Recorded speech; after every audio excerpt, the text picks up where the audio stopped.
પણ બહુ બોલું તો બકવા તણી મને લાગે છે બહુ બીક ન થોડું તોય ઠાવતું તોય હમતીને બોલાય તો ઠીક. પણ આ બધા આદરણીય છો, ચારણ સમાજ છે, રાજપૂત સમાજ છે, જાણતલ ને માણતલ વર્ગ છે, એટલે કદાચ મારાથી કોઈ ભૂલ ચૂક થાય તો ક્ષમા કરશો, પોતાનો દીકરો સમજી માફ કરશો. કારણ કે મારી જોડે મારી પાછળ એક સમર્થ સાહિત્યકાર લાભુભાઈ માલધારી પણ હાજર છે, એમને પણ જોરદાર તાલીઓથી વધાયેલો લાભુભાઈ માલધારીને. એમ કહેવાય કે એકવાર એક કવિ હાલ્યો જતો હતો સાહેબ, અને આમ જાતા જાતા રસ્તામાં સરોવર આવ્યું. સરોવરની માલિપા હંસલાને જોયો અને કવિએ પૂછ્યું હંસને, એ હંસ કે કસ ફૂટે કળયુગ મે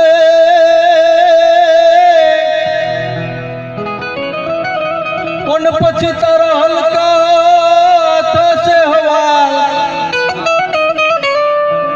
પછી મોતી મોતી વિના મરી જશો, એ તમે માનસર કે રામ મરાલ કહેતા હંસ. કવિ કહે છે કે હવે હંસ તમે તો હાચા મોતીડાનો ચારો ચરવા વાળા છો, અને આ કળિયુગ આવ્યો છે, કસ ફૂટી ગયું છે ધરતીની માથે, અને જ્યાં મોતીડા ફૂટી જશે તો તમે ક્યાં જાશો? ત્યારે હંસ જવાબ આપે છે, સાંભળવા જેવું છે કે કસ ફૂટે કળયુગ મે પણ અમે કવિયા એમ ના મરા, પણ જામુખ મોતીની પૂજે એ અમે તામુખ પેટ ભરા. મારું કહેવાનો તાત્પર્ય છે કે જ્યાં સુધી રાજુભાઈ જેવા સંતોના આર્ધકો છે, આપણા સંતોની વાણી છે, અને સાવા દાદ બાપુ જેવા કવિ, કાગ બાપુ જેવા કવિઓ છે, ત્યાં સુધી એમ કહેવાય કે હંસલા કે અમે કદાચ મોતી નહીં મળે તેવા શબ્દોથી પેટ ભરી લઈશું સાહેબ. એટલે શબ્દની મજા છે, સાહિત્યની મજા છે, સંતવાણીની મજા છે, પણ એ પહેલા થોડી માતાજીની વંદના કરીને મને રાજુભાઈને રજૂ કરવા છે. ત્યારે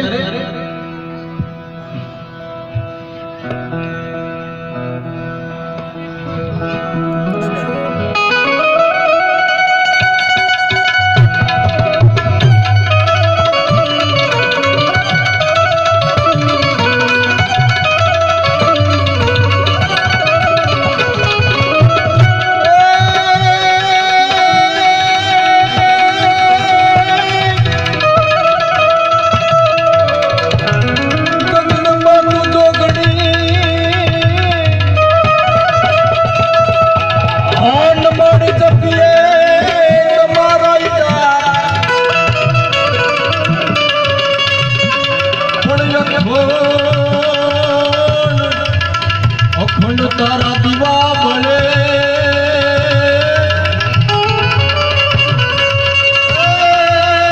મારી પરદાત્યા પોયા.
કેજો મોઢેશ્વર મહાદેવને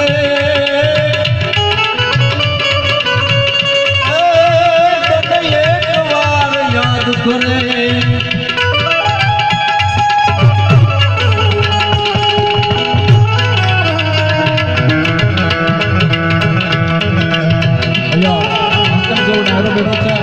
મર્દ માણસો બેઠા છે એટલે પિંગલસિંહ બાપુને યાદ આવે.